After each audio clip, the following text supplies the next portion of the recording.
Alors, comment s'organiser dans sa journée de travail? C'est ce qu'on va voir ensemble dans cette vidéo. Si vous, aujourd'hui, vous êtes à votre compte, que vous démarrez, je sais pas, une entreprise, que vous êtes web entrepreneur, bref, que vous avez vraiment une activité d'indépendant, qu'il faut que vous ayez justement une certaine organisation dans votre travail, parce que si vous voulez avancer et que vous êtes tout seul, eh bien si vous n'avez pas d'organisation, ça va être compliqué. Et si j'ai décidé de vous parler de ce sujet aujourd'hui, c'est que je sais que la majorité d'entre vous vont être frappés par ce problème-là, qui est de savoir comment organiser sa journée, parce que sinon vous avez très vite fait de vous perdre un petit peu dans votre journée.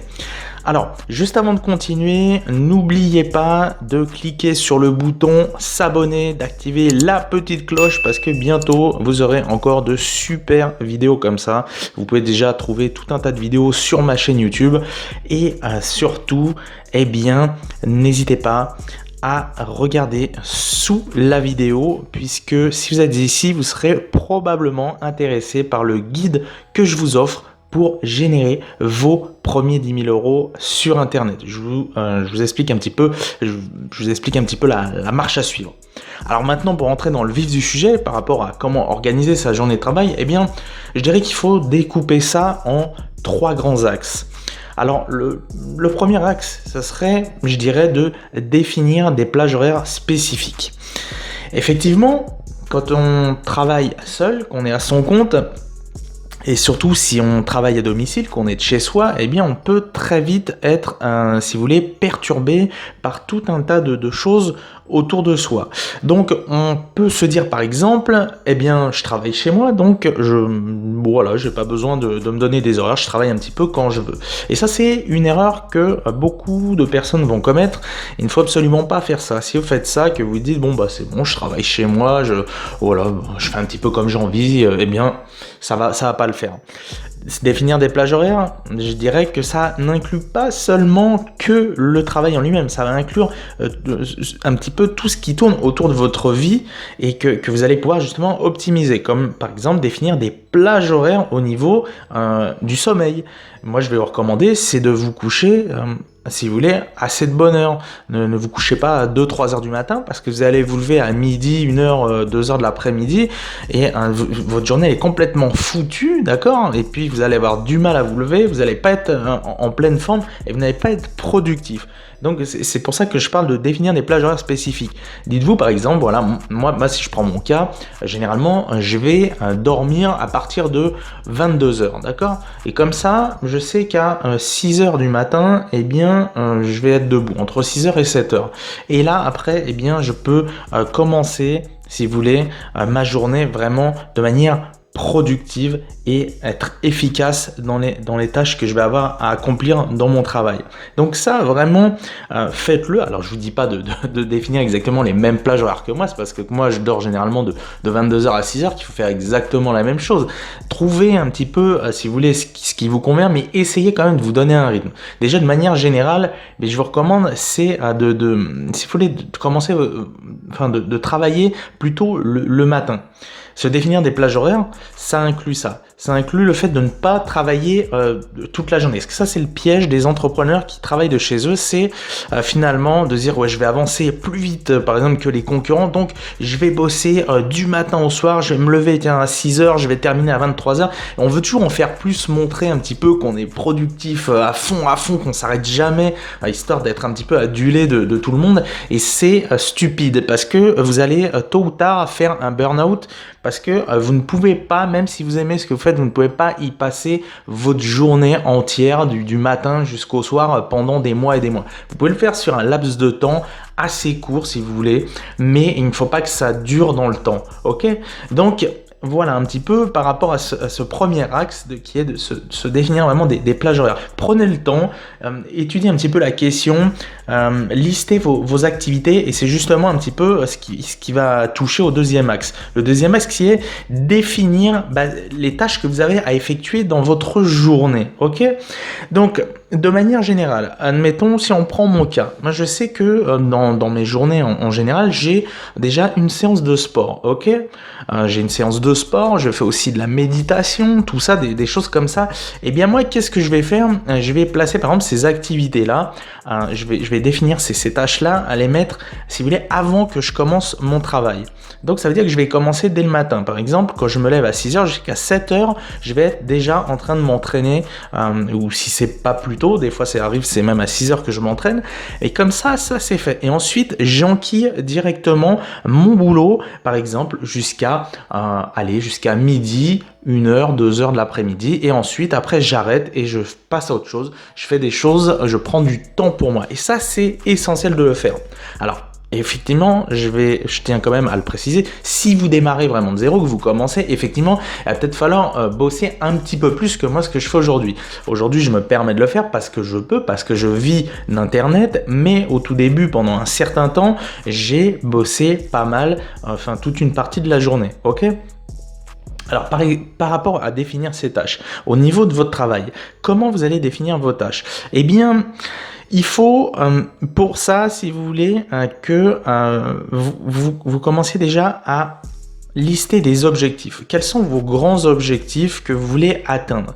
En prenant ces grands objectifs, vous allez ensuite les découper en sous-objectifs. Et ces sous-objectifs, eh bien, vous allez les répartir sur, par exemple, les mois à venir, sur les semaines, puis les sous-découper encore en journées. Ce qui fait que vous allez avoir finalement une to-do list au quotidien. To-do list, c'est une liste de tâches à faire qu'il faut vraiment que vous fassiez pour avancer dans votre journée de travail, d'accord? Enfin, pour avancer dans votre travail tout simplement. Et en faisant comme ça, eh bien, vous allez avoir une vision beaucoup plus claire. Vous allez être beaucoup plus tranquille, beaucoup plus serein, parce que vous n'allez pas être constamment sur le feu, à être d'un jour à l'autre, à pas savoir exactement qu'est-ce que vous allez faire. Parce que le problème, quand on ne sait pas exactement ce qu'on fait, quand on n'a pas défini ses tâches comme il faut, qu'on n'a pas défini ce qu'on a à faire, eh bien, on va avoir tendance à procrastiner parce qu'on ne sait pas trop ce qu'on doit faire. Donc, on se laisse très vite divertir. Après, si vous êtes comme moi aussi, que vous avez ce petit souci que moi j'ai, je me laisse très très facilement distraire par d'autres choses que j'aime également. Il suffit que j'aille par exemple sur YouTube, eh bien il faut que je fasse attention parce que je peux très vite me laisser tenter par des vidéos qui m'intéressent et après ça passe du temps et finalement je travaille pas. Eh bien non, en sachant par exemple que j'ai défini mes tâches de telle heure à telle heure et que je sais quelles tâches exactement je vais faire, eh bien je vais me concentrer dessus et je vais les effectuer. Ok, donc on va voir après dans le troisième axe justement ce qui va en découler de toutes ces tâches. Donc c'est pour ça moi je récapitule vraiment, définissez des objectifs, après des sous-objectifs, découpez tout ça et répartissez-les. Prenez par exemple une journée, moi je prends souvent le dimanche soir. Le dimanche soir, je vais prendre 1 heure où je vais planifier par exemple toute ma semaine, ok? Toute ma semaine va être planifiée et comme ça, le lundi quand je commence ma semaine, je sais exactement ce que j'ai à faire. Et c'est comme ça qu'on réussit, c'est comme ça qu'on est un vrai entrepreneur, c'est pas laisser la place au hasard, se dire je travaille à mon compte, je fais ce que j'ai envie. Oui, effectivement, de temps en temps, ça peut vous arriver. Une journée, ça va pas ou quoi, vous n'allez pas insister, vous allez laisser de côté, vous reprendrez le lendemain. Mais sinon, de manière générale, faites ça, faites ce que je vous dis et vous verrez, vous y arriverez beaucoup mieux dans votre boulot. Et justement, où je voulais en venir par exemple, à organiser sa journée de travail, eh bien, quand vous avez défini un petit peu vos objectifs, vos tâches à faire, eh bien, le troisième axe, ça va être de les classer par ordre de priorité. Vous n'allez pas... Je vous recommande pas de faire ce que vous aimez le mieux en premier. Admettons que vous décidez que vous allez travailler, je sais pas moi, par exemple, aller de 8h à midi. Par exemple, c'est lundi, vous travaillez de 8h à midi.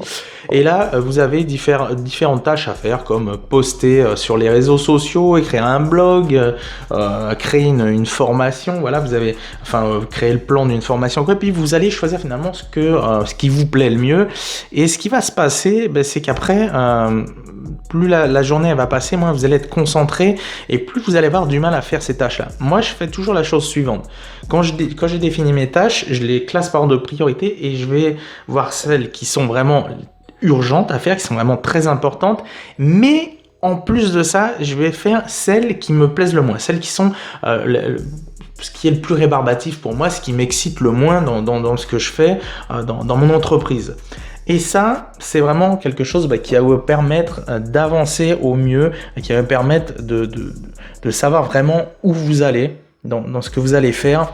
Et je vous dis, au moins votre journée de travail va être bien organisée. Vous voyez un petit peu en prenant ces 3 axes-là, eh bien, vous êtes sûr et certain au moins d'avoir une journée de travail organisée et surtout d'avancer vers vos objectifs, vers ce en quoi vous aspirez, ce qui vraiment au fond de vous anime, puisque si vous êtes entrepreneur aujourd'hui, si vous n'avez pas d'objectif autre que le gain financier, voilà. Le gain financier, en fait, ce n'est qu'un moyen, ce n'est pas une finalité, c'est un moyen. C'est un moyen qui doit vous permettre d'atteindre d'autres objectifs qui ne sont pas, eux, propres à l'argent.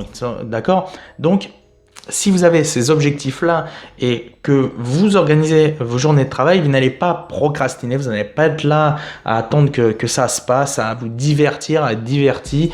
Si on peut parler de divertissement, c'est pareil. Quand vous travaillez chez vous, faites en sorte de ne pas vous laisser déranger parce que ça, c'est un piège aussi. C'est que vous avez peut-être des amis ou quoi qui vont venir sonner à votre porte et se dire « Oh, bah, c'est bon, il travaille chez lui, eh bien, je vais sonner et puis voilà. » Non, on laisse pas faire ces choses-là. Moi, quand je travaille, de toute façon, je suis dans mon bureau, ma porte est fermée, on peut sonner, on peut toquer à la porte ou quoi, je ne réponds pas parce que je ne suis pas là.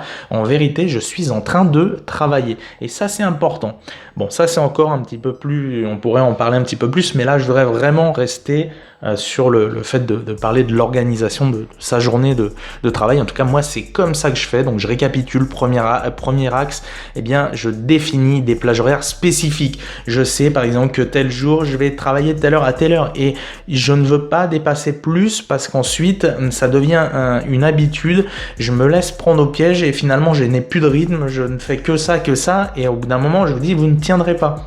Donc, il faut vraiment se définir des plages horaires spécifiques et c'est prouvé. Il y a des études scientifiques qui ont été faites, comme quoi, par exemple, si on se donne à travailler, par exemple, 4 heures, une journée, plutôt que de travailler 12 heures, eh bien, on va être beaucoup plus productif pendant les 4 heures parce qu'on sait qu'on va avoir que ce délai-là, alors qu'en se disant, ouais, j'ai toute la journée, eh bien, on prend son temps, on procrastine et on n'avance pas forcément.